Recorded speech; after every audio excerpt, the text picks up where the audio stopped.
allez bien. Aujourd'hui, on se retrouve pour un tag Focus Mark. Donc pour la petite histoire, hier je suis allée chez Sephora et j'ai découvert le gros bar à sourcils de Benefit Cosmetics. Donc ils m'ont maquillée et le résultat était impressionnant. Donc je me suis renseignée, la marque est géniale. Donc je vais vous parler de cette marque et de ce marketing stratégique et opérationnel. Donc tout d'abord, le marché de Benefit dont on va parler aujourd'hui est celui des produits cosmétiques haut de gamme en Europe de l'Ouest. Donc aujourd'hui, on va plus se concentrer sur la question stratégique qu'ils ont choisi de développer, c'est-à-dire augmenter la notoriété de la marque et profiter des gains de part de marché.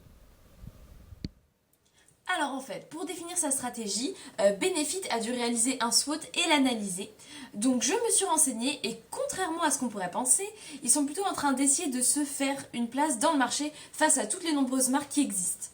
Mais surtout, ils sont peu connus et peu représentés. Ils utilisent beaucoup leur image, l'innovation, la créativité et l'humour. Mais ils ont dû se lancer dans de nouvelles actions, justement pour répondre à leurs questions qu'on a vues tout à l'heure, pour gagner des parts de marché. Donc ils sont en stratégie de défense, parole de maquilleuse. Alors les filles, pour les soutenir, essayez la marque, c'est juste top. C'est là donc qu'ils ont dû choisir un axe d'action dont je vais vous parler ce matin. Les filles, Benefit va sortir sa gamme de produits pour le corps. Aujourd'hui, alors avec toujours de la différenciation, avec leur style inimitable, on adore, mais aussi une diversification de produits avec justement cette gamme pour le corps. Alors maintenant, on va regarder leur matrice BCG pour voir si tout est cohérent.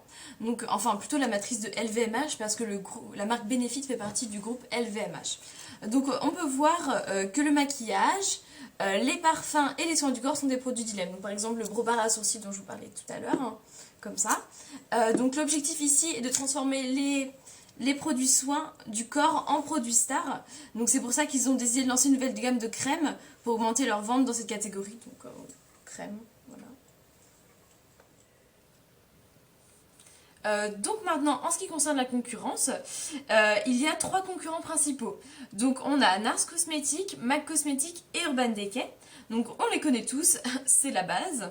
Donc ces 3 marques proposent à peu près tous les mêmes produits, que ce soit pour des fonds de teint, vernis à ongles ou même du maquillage. Les prix qu'elles pratiquent aussi sont les mêmes. Et de la même façon, elles tentent de couvrir les mêmes zones géographiques. Donc elles font relativement preuve d'innovation, surtout Urban Decay, qui investit énormément dans la recherche et développement. Leur cycle de vie, quant à leurs produits, varie entre la croissance ou la maturité, justement selon le produit, s'il vient d'être lancé ou non. Maintenant, on arrive à l'étape cruciale pour passer au marketing opérationnel, la segmentation, le ciblage et le positionnement. Donc là, pour segmenter, c'est très simple, il suffit de choisir des critères adaptés. Donc ici, le sexe, le type de peau, le budget mensuel pour les cosmétiques et le style de vie.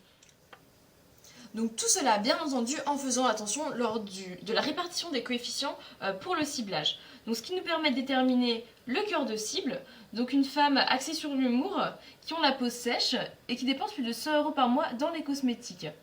La cible primaire, une femme axée sur l'humour, de tout type de peau, sauf les peaux atypiques, hein, et qui dépense plus de 100 € par mois dans les cosmétiques. La cible secondaire, une femme qui aime prendre soin d'elle, de tout type de peau, et qui dépense plus de 100 € par mois dans les cosmétiques.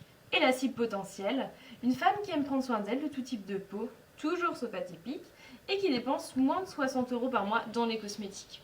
Donc ça les filles, si vous vous reconnaissez dedans, il faut aller acheter le produit, hein. C'est fait pour vous, hein. C'est plutôt cool, hein. Et maintenant, le positionnement. Donc pour les consommateurs, c'est une crème haut de gamme, de qualité et légère, c'est-à-dire simple d'utilisation et sans galère. Donc si vous êtes adepte de la marque Benefit, vous devez sûrement savoir que son packaging est hors du commun. Donc c'est ce genre de packaging.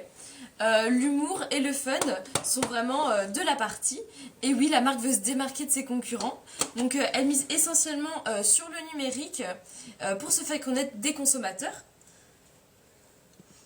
Le but, c'est bien sûr d'assurer et de toucher un maximum de fans trendy et beauty addicts.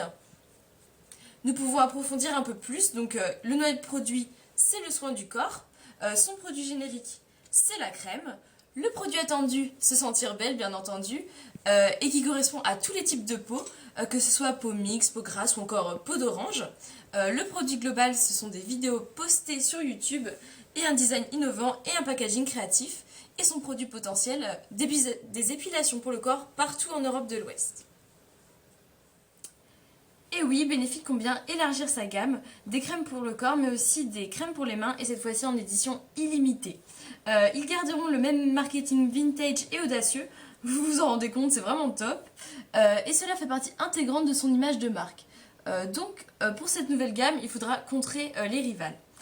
Ils feront aussi des PLV sur les points de vente, c'est-à-dire dans les magasins Sephora pour attirer l'œil des plus curieuses. Donc pour le prix, pareil, ne vous en faites pas, ça reste dans la même tranche avec la même qualité. Ils veulent continuer à fidéliser la clientèle. Donc on pourra acheter la crème visage hydratante aux alentours de 40 €. Donc ne perdez pas de temps, votre peau n'attend plus que la nouvelle gamme Benefit pour le corps. Alors voilà, c'est fini pour aujourd'hui pour ce tag tuto sur Benefit. Donc j'espère que vous avez aimé cette vidéo. On se retrouve donc la semaine prochaine pour une nouvelle vidéo tag Focus Marque. N'hésitez pas à laisser un petit pouce bleu sur la vidéo et à me dire en commentaire quel produit Benefit vous avez acheté. Je vous laisse aussi mes liens vers les réseaux sociaux.